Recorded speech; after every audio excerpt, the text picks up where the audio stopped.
تبارك الذي بيده الملك وهو على كل شيء قدير الذي خلق الموت والحياة ليبلوكم أيكم أحسن عملا وهو العزيز الغفور الذي خلق 7 سماوات طباقا ما ترى في خلق الرحمن من تفاوت فارجع البصر هل ترى من فطور ثم ارجع البصر كرتين ينقلب إليك البصر خاسئا وهو حسير ولقد زينا السماء الدنيا بمصابيح وجعلناها رجوما للشياطين وأعتدنا لهم عذاب السعير وللذين كفروا بربهم عذاب جهنم وبئس المصير إذا ألقوا فيها سمعوا لها شهيقا وهي تفور تكاد تميز من الغيظ كلما ألقي فيها فوج سألهم خزنتها ألم يأتكم نذير قالوا بلى قد جاءنا نذير فكذبنا وقلنا ما نزل الله من شيء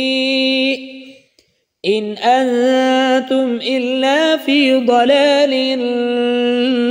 كبير وقالوا لو كنا نسمع أو نعقل ما كنا في أصحاب السعير فاعترفوا بذنبهم فسحقا لأصحاب السعير إن الذين يخشون ربهم بالغيب لهم مغفرة وأجر كبير وأسروا قولكم أو اجهروا به إنه عليم بذات الصدور ألا يعلم من خلق وهو اللطيف الخبير هو الذي جعل لكم الأرض ذلولا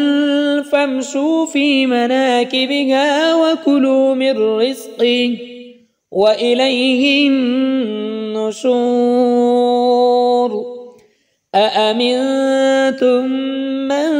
في السماء أن يخسف بكم الأرض فإذا هي تمور أم أمنتم من في السماء أن يرسل عليكم حاصبا فستعلمون كيف نذير ولقد كذب الذين من قبلهم فكيف كان نكير أولم يروا إلى الطير فوقهم صافات ويقبض ما يمسكهن إلا الرحمن إنه بكل شيء بصير أمن هذا الذي هو جند لكم ينصركم من دون الرحمن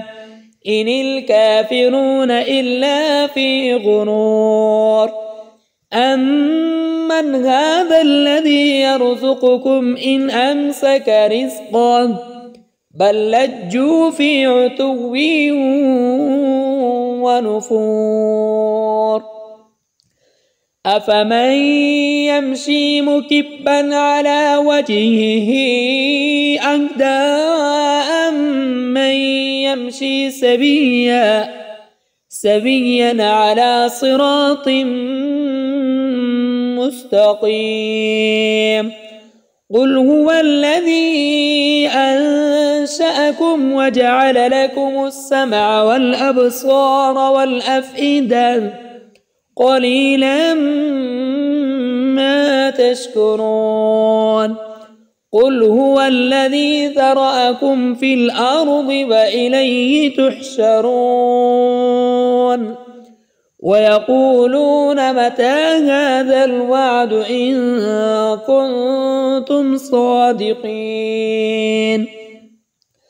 قل إنما العلم عند الله وإنما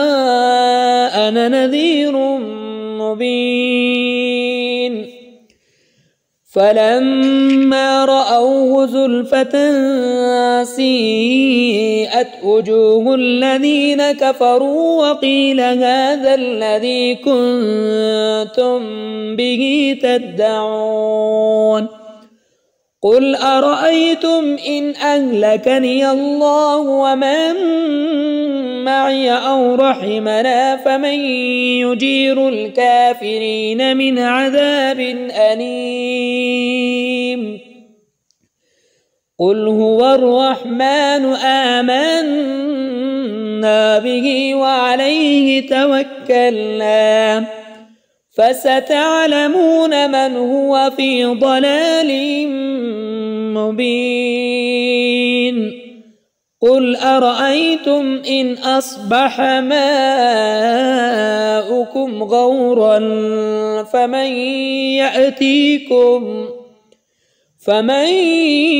يأتيكم بماء معين